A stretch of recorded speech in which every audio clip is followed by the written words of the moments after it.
Okay, YouTube, short chainsaw videos. Got a broken recoil puller here, broken cord. Here's the other end of it.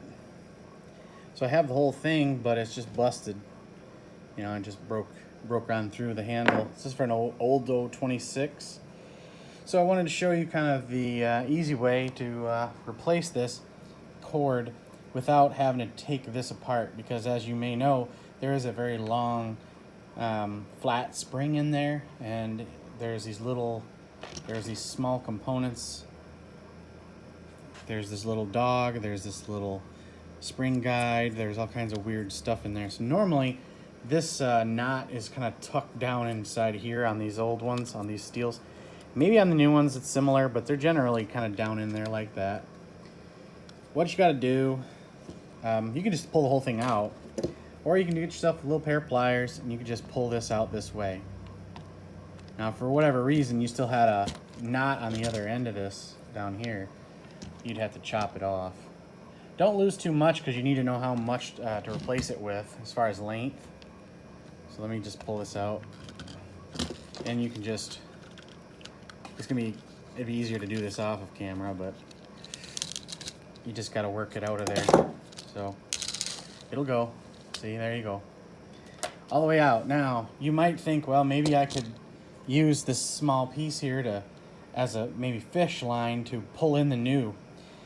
Well, I tried that. It's not really working for me that well.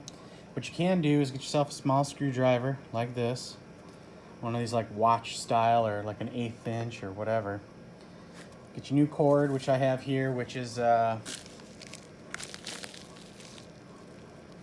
this stuff here. This is for a 026, and this is the right diameter. There are different diameters. You need to get the right one. So what I'm just going to have to do is just take this end, which has kind of like a little bit of either a melt to it or a little bit of like, probably just like melt it a little bit. So it's a little bit hard. And I'm just going to have to push it down and just kind of try to get it started in the hole just a little bit. And then you're going to have to take this screwdriver, and you're just going to have to gently. Now, you can be as rough as you want, I guess. With the very end of it, you can stab it up, poke it up real good, because you can just chop it off on the when you're done. But you're just going to have to stab it and push on it. Stab it, push on it, and just, you're going to have to force it down in. Now, see what I've been able to accomplish? You can see it right there at the 12 o'clock. Okay, so there we got it.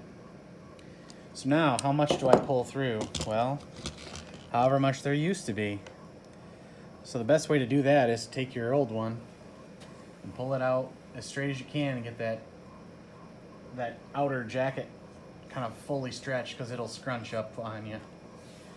All right, and then take this one, put them together, in frame preferably, and you can see that is roughly my distance. There's my kind of junction right there. I know it's dark in here. I'm working on getting some new lights for the room. But suffice to say, I know how long it has to be. Let me put it over here. Just lay it out. All right.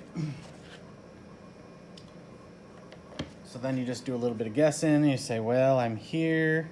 Line it up with the other one. The reality is that this is the small cord that is full length. So pick a spot, kind of pinch it here. Now there we go. And this would be my theoretical length plus the knot, so a little bit more. Okay, you got to put a knot on both sides. So don't cut this until you're successfully able to make a knot over here, and don't put a knot in this until you put it on this. Okay, so this is what you do, and I'm gonna give you an update here. I'll cut a couple pieces together and get you an update at the end. When you're replacing recoil starter ropes, when you're almost done, you'll find that you don't have a lot of spring tension here, right? So it's not really winding it back.